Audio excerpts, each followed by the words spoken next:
talk a little bit about the research that begins this section of integrity-based communications, and it's based on the research of a man named Albert Mehrabian. Have you ever heard of him? I know you have, Robbie. I know you have, Ruta. He said that effective communications breaks down into three component parts. One is what you see right here, the words, and the second is tone of voice and body language. That kind of tells the whole thing, right? Tone of voice and body language. What do you suppose the percentage of effectiveness is found in each of these components? What did his research uncover? If you know the answer, say it. If you don't, make a guess. I'll guess. A major portion would be body language. Major portion would be body language, and you would be right. What do you think is the words and the words alone? It's the smallest part. Okay, I'll just tell you. It's 7%. 7%. So the next time you're sending a text or an email, stop and think about it. Do I need to be sending more than just the words?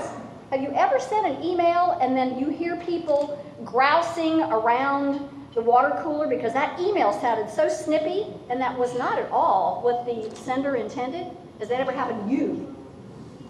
You can say yes if it's true. What do you think is the tone of voice in terms of the percentage? You think it's the highest? Actually, it's not. The tone of voice is 38%. Now, of course, if you're hearing sarcasm, it sounds like 38%. You think it's 38%.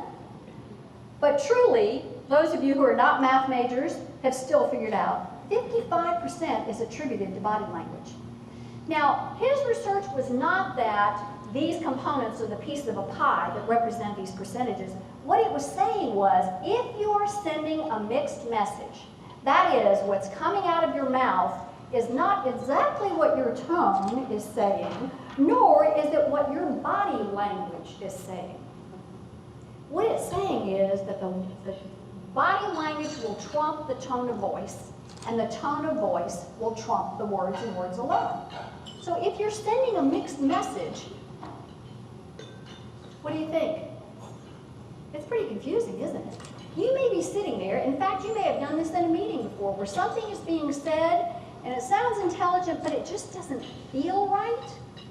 It may be that under the surface, it's a mixed message that is creating this cognitive dissonance in your body. The takeaway is, integrity-based communications is the alignment of the words, the tone of voice, and the body language, but even beyond that, it's your attitude. It's the energy that you bring into the room with you. It's your emotional intelligence. It's consistently the way you show up.